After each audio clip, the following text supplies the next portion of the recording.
Well, this is speaking part 2 tutorial, and I'm going to give you the topic and you have to answer the topic. Describe a business you want to do in 2022. Why do you want to do it? And will you do it alone or in partnership? And what benefits will you get from it? Yes. Sir, first of all, I would like to talk about business.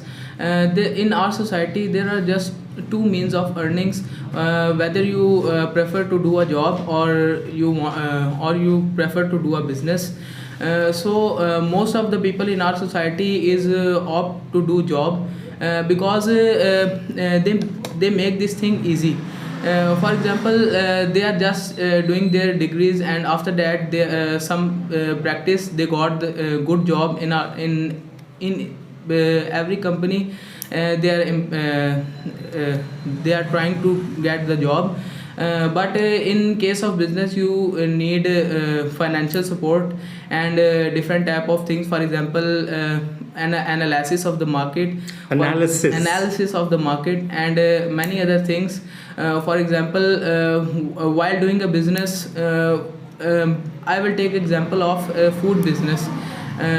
In food business, you have to take the market analysis and many other aspects. For example, what type of products you offer, and what kind of feel in food business you want to capture. And you also have to analyze the consumer needs. These things are very important while you are doing the food business.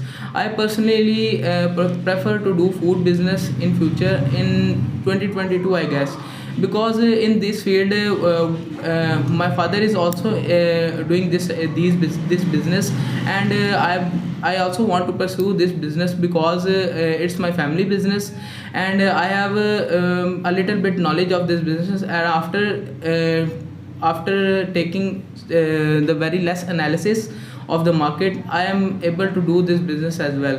Okay, will you do it alone or in partnership? Sir, I have arranged all the fundings of regarding my business. I prefer to do it on my own.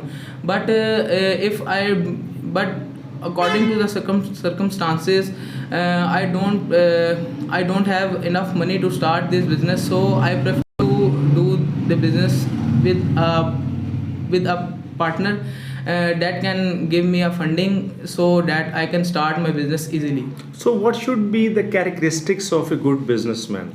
Sir, in the characteristics that I want to define here is the good marketing skills, first of all, and the complete market analysis. After that, you have to take the quality very seriously. For example, if you are maintaining the quality of your product in market, you are able to do the sales as compared to your competitors, because every business you have the tough competitors in the market, you have to beat them. Okay. These things So, are very important. what kind of benefits will you be able to get from this business? Sir, the business give me many benefits. For example, I want the long profit in this business, so I can develop it as much as I can. And I am working on a scenario that I can do this business reality on, because in upcoming era, the online business is very preferable as compared to the traditional means. So I want to do business online, and I want to set up a whole on application or on this and these type of applications, so that I can pursue business future as well. Okay, well, wish you best of luck, Sharji, and hopefully you'll be able to get more than 7 hands in the upcoming speaking test. Wish you best of luck. All the best.